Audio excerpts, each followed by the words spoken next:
மக்களவைத் தேர்தல் தேதி அறிவிக்க பிறகு பிரதமர் நரேந்திர மோடி முதல் முறையாக தமிழ்நாட்டில் பரப்புரை மேற்கொள்கிறார். கோவையில் பிரதமர் வாகன பேரணி செல்ல இருக்கும் நிலையில் அங்கு செய்யப்பட்டிருக்கக்கூடிய ஏற்பாடுகள் தொடர்பான கூடுதல் விவரங்களோடு செய்தியாளர் குருசாமி இணைகிறார். குருசாமி, விவரங்கள்.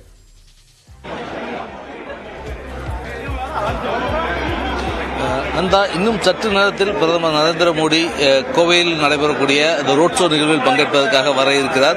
விமானம் மூலம் கோவை விமான நிலையத்திற்கு வரக்கூடிய பிரதமர் நரேந்திர மோடி பின்னர் அங்கிருந்து சாலை மார்க்கமாக நேரடியாக சாய்பாபா கோவில் பகுதிக்கு செல்கிறார். பின்னர் அங்கு சாய்பாபா கோவில் பகுதியிலிருந்து ஆர்எஸ்புரம் வரை சுமார் 2.5 கிலோமீட்டர் தூரத்திற்கு மக்களை சந்திப்பதற்காக ரோட் ஷோ நிகழ்வில் பங்கேற்க இருக்கிறார். இதற்கான ஏற்பாடுகள் அனைத்துமே செய்யப்பட்டிருக்கிறது.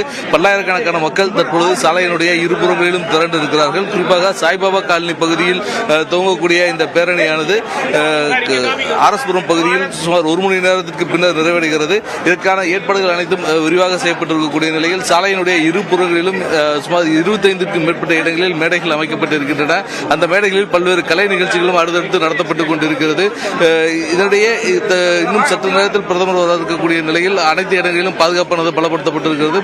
மொத்தம் 5000க்கும் மேற்பட்ட தமிழக காவல்துறையினர் இந்த பாதுகாப்பு பணியில் ஈடுபடுத்தப்பட்டிருக்கிறார்கள். கோவை, திருப்பூர், ஈரோடு, நீலகிரி உட்பட பல்வேறு மாவட்டங்களிலிருந்து காவல்துறையினர் வரவழைக்கப்பட்டு பாதுகாப்பு பணியில் நிறுத்தப்பட்டிருக்கிறார்கள். இதேபோன்று இந்த பகுதிகளுக்கு வரக்கூடிய பொதுமக்கள் அனைவருமே முழுமையான சோதனைக்கு உட்படுத்தப்படுகின்றனர். முழுமையான சோதனைக்கு உட்படுத்தப்பட்ட பின்னரே அவர்கள் தற்பொழுது இந்த பிரதமர் வரக்கூடிய பகுதிக்கு அனுமதிக்கக்கூடிய இருக்கக்கூடிய சூழலானது நிலவிக் கொண்டிருக்கிறது.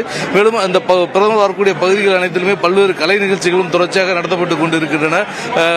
அதேபோன்று மத்திய அரசுடைய திட்டங்கள் பொதுமக்களுக்கு சென்றடையக்கூடிய வகையில் இந்த திட்டங்களானது பொதுமக்களுக்கு செல்லக்கூடிய வகையிலும் இந்த காட்சிப்படுத்தப்பட்டிருக்கிறது. இந்த 2.5 கிலோமீட்டர் தூரத்தை சுமார் 1 மணி நேரம் கடந்து வந்து ஆர்எஸ்புரம் பகுதியில் தனது ரோட் ஷோவை நிறைவு செய்கிறார். அதனைத் தொடர்ந்து இங்கே வைக்கப்பட்டிருக்கக்கூடிய ஒரு நினைவு அஞ்சலி இடத்தில் 1998ஆம் ஆண்டு நடைபெற்ற கோவை குண்டுவெடிப்பின் போது இறந்த 58 பேருக்கு அஞ்சலி செலுத்துவதுமாக ஏற்பாடுகள் செய்யப்பட்டிருக்கிறது. இந்த அஞ்சலி நிகழ்வை முடித்துக் கொண்டு பிரதமர் கோவையில் தங்குகிறார். பிரதமர் நிகழ்வை பொறுத்தவரை இன்றைய தினம் பொதுமக்கள் மத்தியில் பொதுமக்களை சந்திக்கக்கூடிய நிகழ்வுக்கு மட்டுமே ஏற்பாடு செய்யப்பட்டிருக்கிறது. பொதுக்கூட்டங்களில் எதுவும் பேசக்கூடிய நிகழ்வுகள் போன்றவை எதுவும் ஏற்பாடு செய்யப்படவில்லை.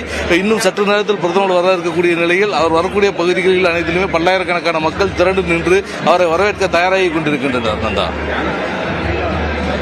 நன்றி குருசாமி, விரிவான விவரங்களுக்கு.